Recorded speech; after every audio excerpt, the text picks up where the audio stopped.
Rest now. This is Pillowside Night Stories.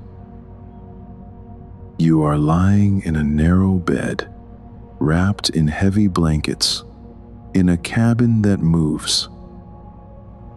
The motion is gentle, a slow rise and fall, like breathing. And somewhere far below, the engines turn. You can feel their hum through the mattress, through the wooden frame, through the bones of this old ship. A low, steady pulse, the heartbeat of something vast and patient. Let the blanket settle, one quiet inch heavier. Wherever you are listening from, let your shoulders drop. Let your jaw soften. There is nothing to answer tonight. The ship is doing the carrying now. This is the 5th night of the crossing. Tomorrow morning, you will reach port. But that is hours away. That is a whole sleep away. And right now, you are here, in the middle of the Atlantic, suspended between the world you left and the world you are sailing toward. The cabin is small, but it holds everything you need. A bed with wool blankets that press down on you, heavy and warm. A brass lamp on the nightstand, glowing the color of honey. A porthole, round as a moon, showing nothing but darkness and stars. You have been lying here for some time, watching the shadows shift on the ceiling as the ship rocks. Sleep has not come yet. Not because you are worried, not because you are sad, but because this is the last night, and some part of you wants to hold it a little longer. You sit up slowly. The wool blanket slides off your shoulders, heavy, reluctant to let you go. Your feet find the carpet, thick and soft. The cabin is warm from the heating pipes behind the walls. The air smells faintly of salt and polished wood. You wrap a shawl around your shoulders. The wool is dense and familiar, a comfort you brought from home. Then you open the cabin door. The brass handle is cool and heavy in your palm. The latch clicks. The door swings inward on smooth hinges. The corridor stretches before you, long and quiet. The walls are paneled in dark mahogany, polished to a deep gleam. Small lamps glow at intervals, casting pools of amber light onto the carpet. The carpet is thick, patterned in burgundy and gold, and your slippers sink into it as you step forward, making no sound at all.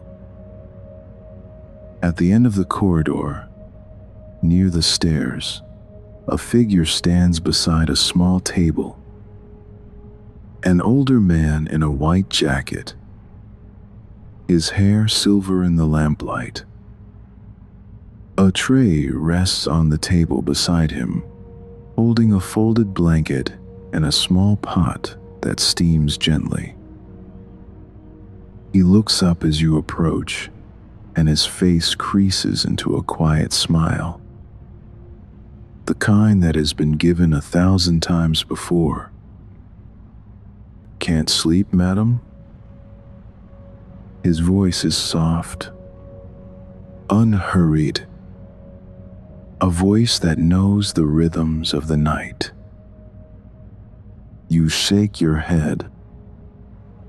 "Last night of the crossing," he says, nodding as if he understands completely.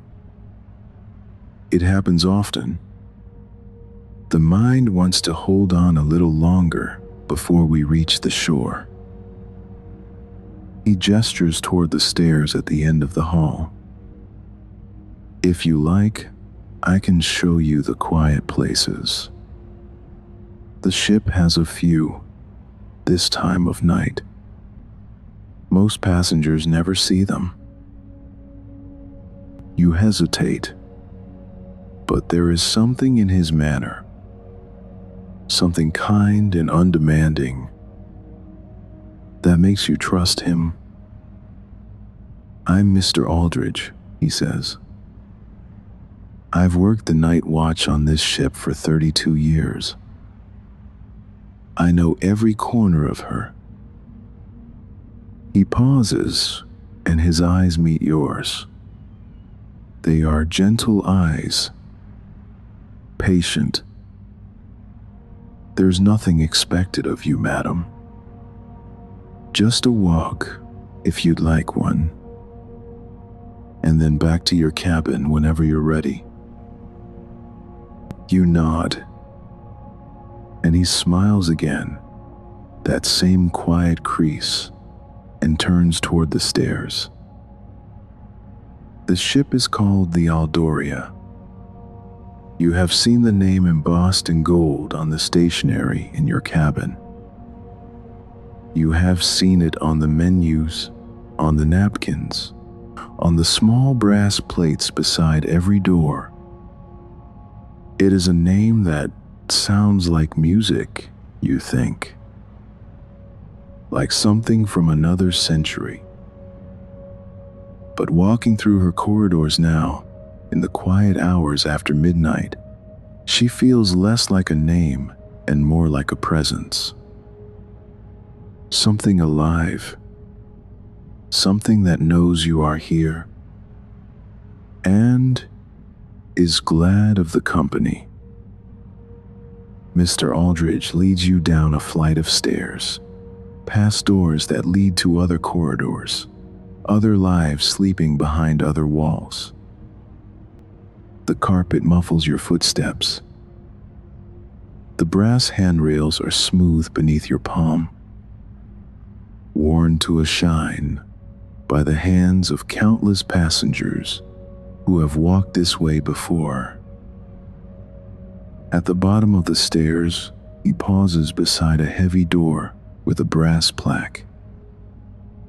The reading room, he says. Warm and quiet this time of night. You'll have it to yourself. He opens the door, and a breath of warm air reaches you, carrying with it the smell of old books and furniture polish. You step inside, and the door closes softly behind you. The reading room is a small space, paneled in mahogany, with brass lamps and leather chairs and shelves that reach from floor to ceiling. It smells of old paper and beeswax, and the particular stillness that gathers in rooms where people come to be quiet.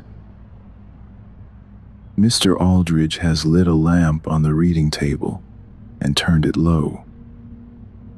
The light falls in a soft circle on the polished wood. Take your time, he says. I'll be just outside. If you need anything at all. And then he is gone, the door clicking softly behind him. And you are alone with the books. The shelves are full. Novels with cracked spines and faded gilt titles. Atlases the size of pillows, their pages edged in gold. Poetry collections bound in cloth the color of wine, their covers worn soft by years of hands. You let your fingers trail along the spines, feeling the texture of leather and linen, the slight bump of embossed letters. You pull one book free, just slightly, and feel its weight. Heavy, dense with words and years. Then you slide it back into place, satisfied that it is there. You choose a chair by the window, a deep leather chair the color of chestnuts. The leather is cold at first, then warms quickly beneath you. The cushion sighs as you settle into it, giving way, molding itself to your shape. This chair has held many people, you think. Many quiet hours, many last nights like this one. You pull your shawl tighter around your shoulders. Outside the window, there is only darkness and the faint reflection of the lamp. But you can feel the sea out there, patient and vast, holding the ship on its surface. You reach for a book on the shelf beside you without looking at the title. It does not matter what it is. You are not here to read, not really. You are here to sit, to rest, to let the silence settle around you like a second blanket. The pages are soft with age. You open to a random page and let your eyes rest on the words without reading them. Then you turn the page. The paper whispers against your fingertips. Someone has left a ribbon marking page 47. Red silk, faded at the edges. Someone else, on some other crossing, some other sleepless night. You will never know who they were, or what they were thinking when they stopped here. But for a moment, you share something with them. This room, this chair, this book in your hands. You close the book and hold it for a moment longer, feeling its weight. Then you return it to its place on the shelf. On the reading table, you notice a leather-bound journal with the ship's crest embossed on the cover. You open it and find pages of handwritten entries. Passengers who have sat in this room on nights like this one and written a few words before they left. The handwriting varies. Some entries are in ink, some in pencil. Some are dated from this month, others from years ago. Couldn't sleep, found peace here. My third crossing, the reading room is always the best part. To whoever reads this next, rest well. You find a pen in the drawer of the table. It is heavy in your hand, brass and mother of pearl. The nib stained with years of ink. You turn to a fresh page and write your own entry. Just a few words. The date. Something simple and true. Then you close the journal and return the pen to its place. Someone else will find it someday. Someone else who cannot sleep. The clock on the mantel ticks softly. The ship sways, barely perceptible.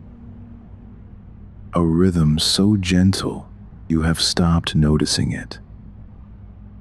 The lamp flickers once, then steadies. You close your eyes, just for a moment, just to feel the weight of the chair beneath you, the warmth of the room around you, the deep and constant hum of the engines far below. They are the heartbeat of this ship, you realize.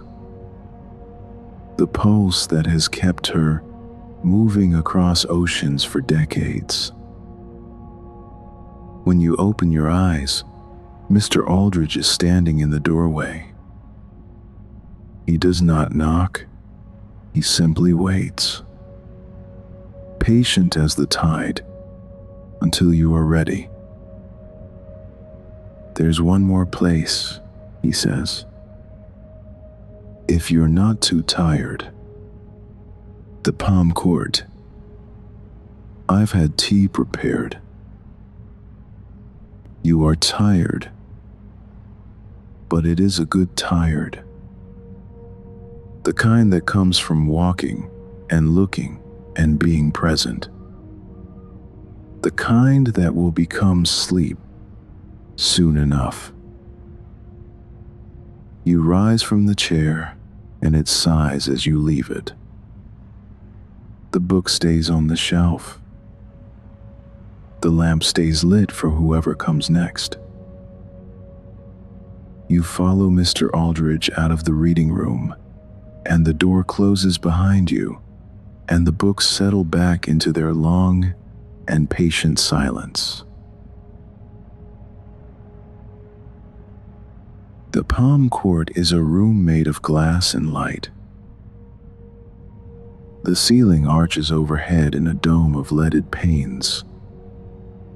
Iron framework painted white, reaching up toward the night sky. In daylight, this room would be filled with sun. Now, in the small hours, the glass reflects the lamps below, doubling them, so that the room seems to float in a sea of warm gold. Wicker chairs with cushions of pale green are arranged around small tables.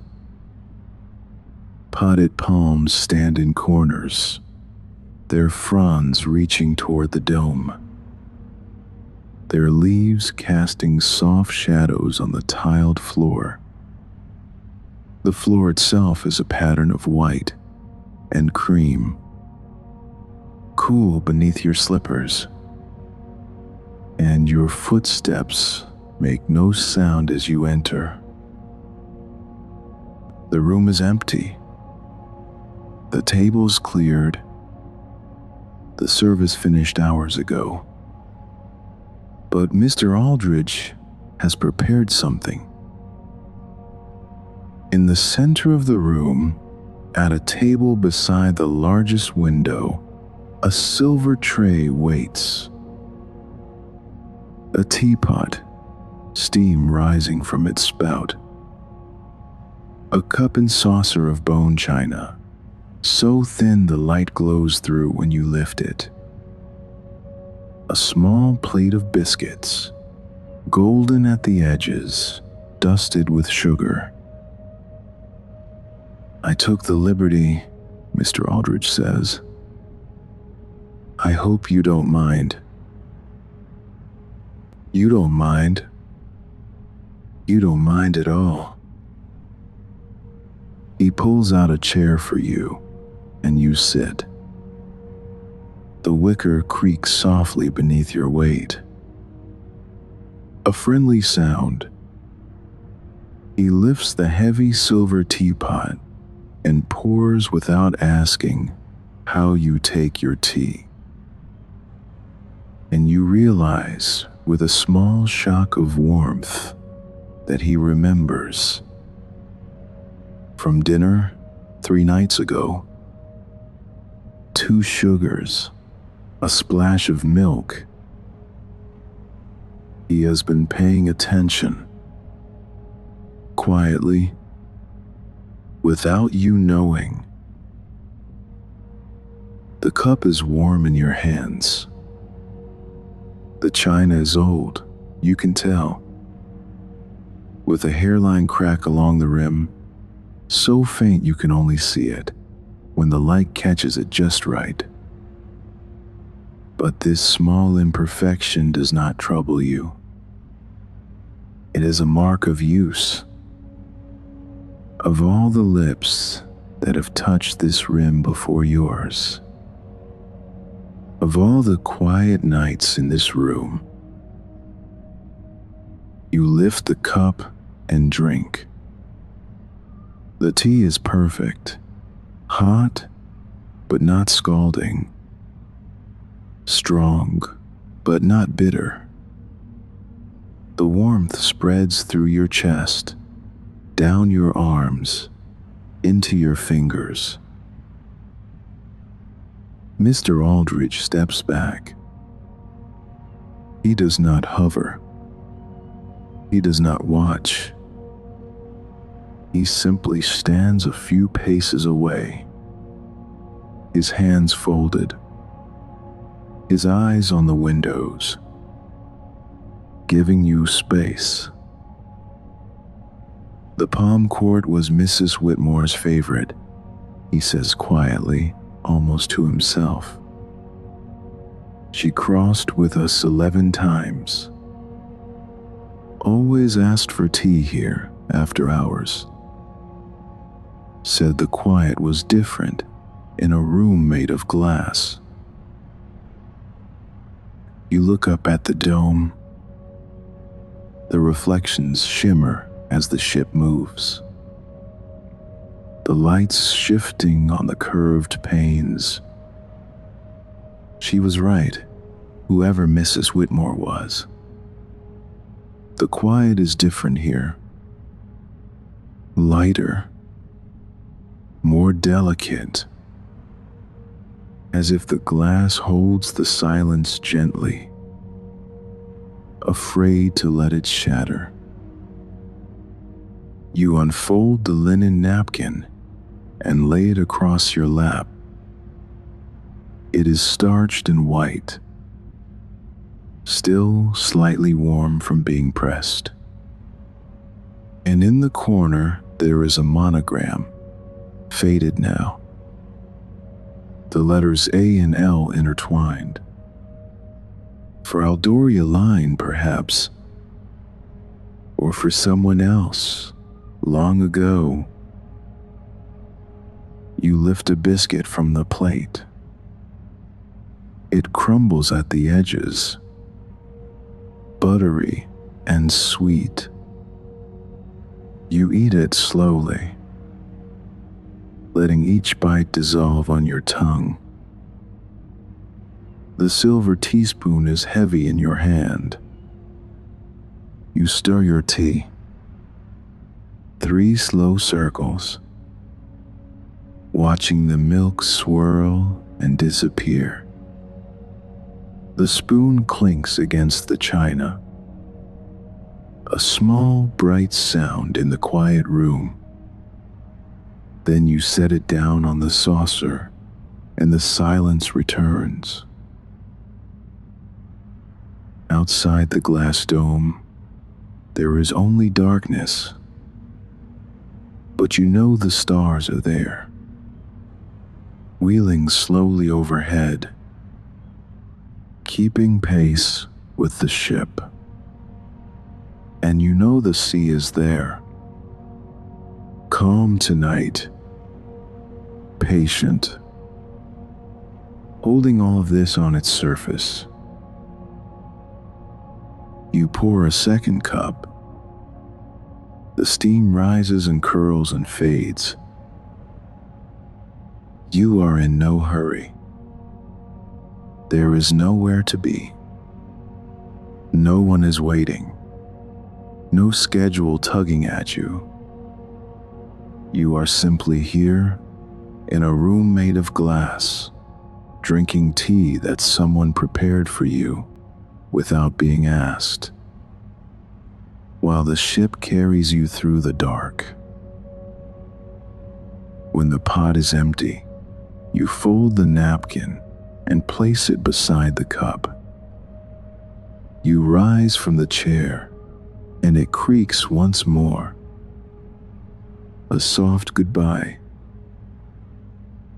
"Thank you," you say to Mr. Aldridge. "For the tea. For all of this." He nods. A small bow of the head. "The ship does the work, madam. I just know where to find her quiet places." He gestures toward the door. "One more stop if you like. The promenade deck. And then back to your cabin for the night."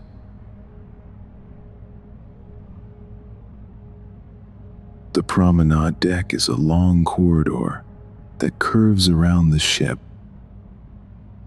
enclosed by windows on one side and the ship's interior on the other.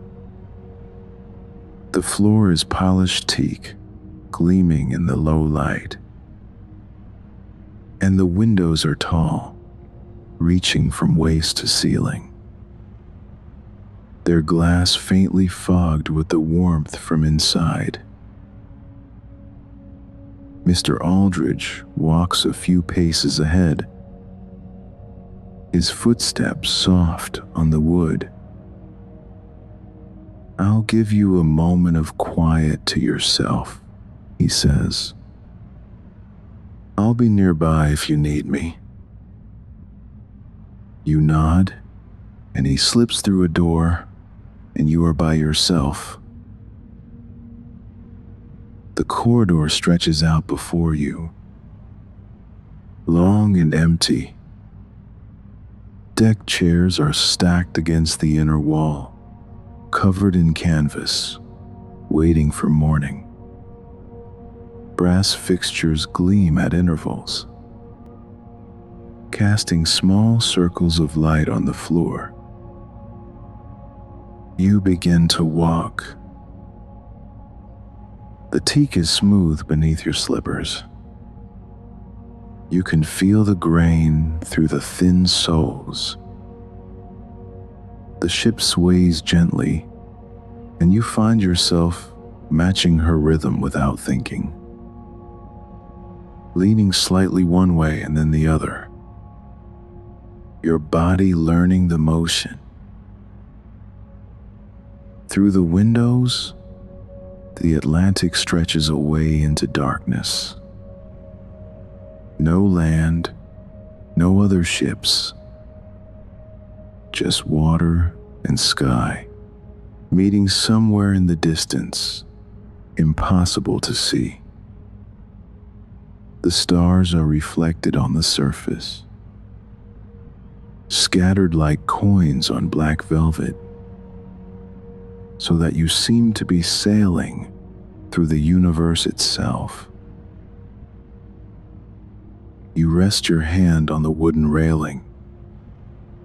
It is smooth and cool, worn by thousands of hands over the years, and through it, you can feel the vibration of the engines, that low, steady pulse, constant as a heartbeat, the rhythm of something steady and sure, carrying you through the night.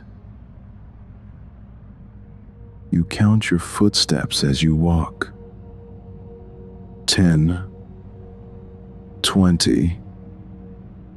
The wood creaks softly beneath you. The windows show nothing but stars and water, repeating, endless, beautiful in their emptiness. A thought comes to you, quiet and unbidden. Tonight, there is no schedule tugging at you, no errands to run, no one who needs you to answer a question or solve a problem. You are simply a woman on a ship, walking through the dark toward morning. And that is enough. That is plenty. The engines hum below you, steady and sure. You imagine them down there in the darkness, great metal hearts turning in their chambers, pushing the ship forward through the water. They have been turning for days now, and they will turn through the night. And by morning they will have carried you across the ocean. You do not need to help them. You do not need to watch. They will do their work whether you are awake or asleep. That is what ships do. That is what this ship has always done. You stop walking. You stand at the railing, your hands resting on the worn wood, and you look out at the sea. The water is calm tonight. No whitecaps, no swells, just a gentle rolling, a slow breathing, as if the ocean itself is sleeping. The stars reflect on its surface, blurred and wavering, and the horizon is invisible, lost in the darkness where water meets sky. You breathe in. The air is cool, carrying the faint salt smell of the sea, even here inside the glass. You breathe out, and something loosens in your chest. A knot you did not know you were holding. At the far end of the promenade, Mr. Aldridge is waiting. He has a wool blanket folded over his arm, cream-colored and thick. For the walk back, he says. In case you're cold. But you are not cold. You are warm from the walking, from the tea, from the simple pleasure of moving through a sleeping ship while the world holds still. Your cabin is just ahead, he says. Third door on the left. I've had someone prepare it for you. You stop. You look at him. This old man in his white jacket, who has spent 32 years walking these corridors at night, caring for passengers who cannot sleep. Thank you, Mr. Aldridge, you say, for all of this.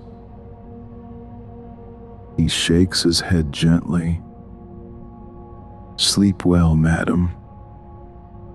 We dock at 9. I'll have tea sent to your cabin at 7, if you like. You nod, and he nods. And then he turns and walks away, his footsteps fading into the ship's long corridors, leaving you alone at your cabin door. The cabin door opens with a soft click of brass. Inside, everything is as you left it. But not quite. Someone has been here while you were gone. The bed has been turned down. The sheets folded back in a crisp triangle. The pillows plumped and waiting. The lamp on the nightstand glows amber, turned low. And at the foot of the bed, beneath the blankets, you can feel warmth radiating. A hot water bottle, wrapped in flannel, placed there by hands you did not see. On the pillow, a small sprig of dried lavender has been pinned to the pillowcase. The scent reaches you, even from the doorway. Soft and familiar. A kindness so small, it makes your throat tighten. This is what it means to be cared for, you think. Not grand gestures. Not fuss. Just small kindnesses done quietly while you are looking somewhere else. You close the door behind you. The latch clicks, and the sounds of the corridor disappear. And you are alone with the hum of the engines and the gentle rocking of the ship. The porthole shows nothing but darkness and stars. But you know what is out there. The sea, vast and patient. The miles of water between you and the shore. The other ships, somewhere beyond the horizon, making their own crossings through the night. Tomorrow, there will be porters and trunks and the noise of the dock. Tomorrow, there will be people to meet and things to do and the ordinary business of life on land. Tomorrow, this crossing will become a memory, something you carry with you, folded small and precious in the back of your mind. But that is tomorrow. That is hours away. Tonight, there is only this. You hang your shawl on the hook by the door. It sways once, then settles. You drape the blanket Mr. Aldridge gave you over the back of the chair in case you want it later. You slip off your slippers and feel the carpet, thick and soft, beneath your bare feet. The sheets are cool and smooth as you slide between them. The mattress gives beneath your weight. Just enough.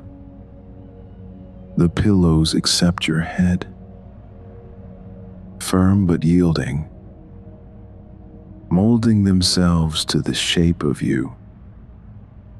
The lavender scent rises gently from the pillowcase, calm and familiar. And then you pull up the blankets. They are heavy, wool and cotton, layered, pressing down on you with a weight that feels like safety, like being held. You feel them settle over your chest, over your legs, over your feet where the hot water bottle waits. The heat from the bottle spreads slowly through the flannel wrapping, through the sheets, into your feet, your ankles, your calves. Warmth rising through your whole body, loosening muscles you did not know were tight, softening joints that have carried you through the day. You lie still. You let your eyes close. The ship moves beneath you, steady and sure. The rise and fall of the Atlantic. Gentle tonight, patient. The engines hum their constant note, that low and endless pulse, so familiar now that you cannot imagine sleep without it. It sounds like a heartbeat, you think. The heartbeat of something vast and kind. Something that has been carrying people across oceans for years, and will go on carrying them for years to come. Your hands rest on the blankets. They are still and warm, and you can feel where the teacup was, where the book was, where the brass railing was beneath your palms. The memory of the night is in your fingertips. You think of the reading room, with its leather chairs and its journal of names. You think of the palm court, with its glass dome and its silver teapot. You think of the promenade, stretching out into darkness, curving with the shape of the ship. And you think of Mr. Aldridge, with his white jacket and his patient eyes, showing you the quiet places, the places that belong to no one after midnight, the places where the ship keeps her stillness. He will be walking the corridors still, you know,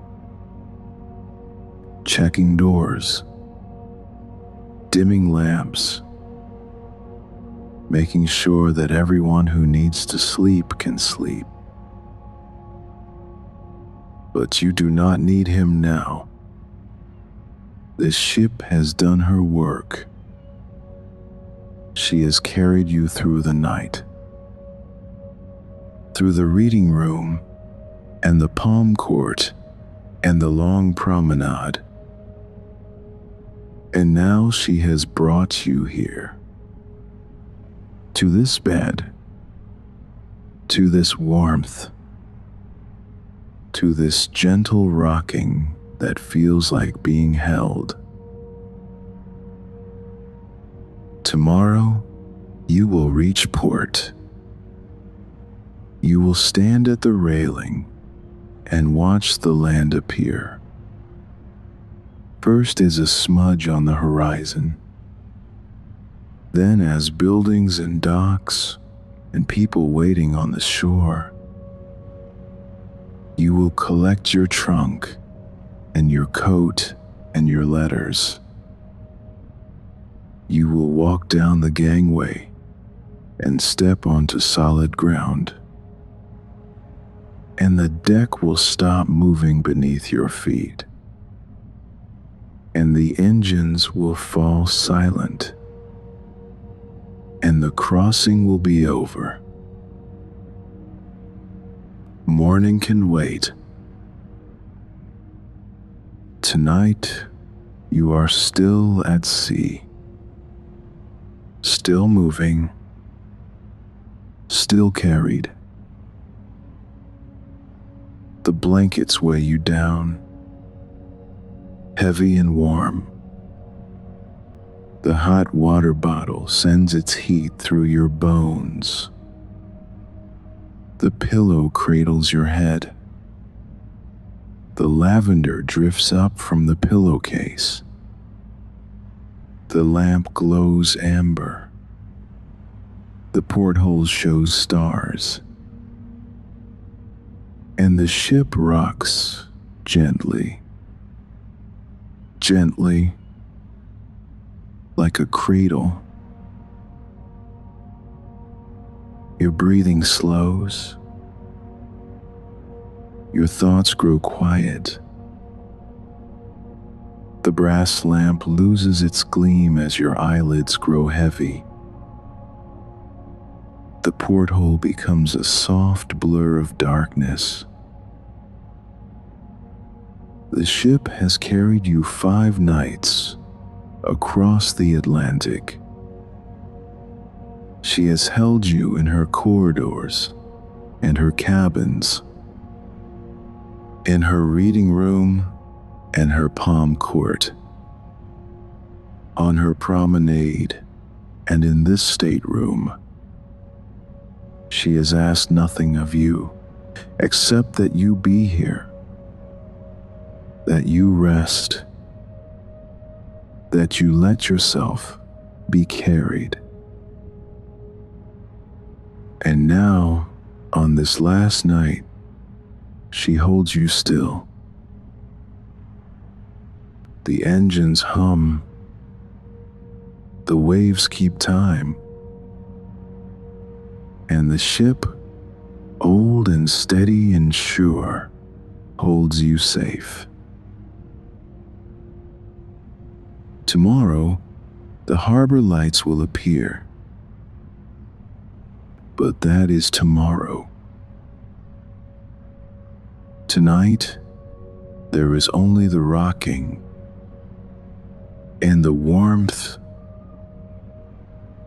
and the deep, constant pulse of the engines carrying you home. Settle now. The ship will hold you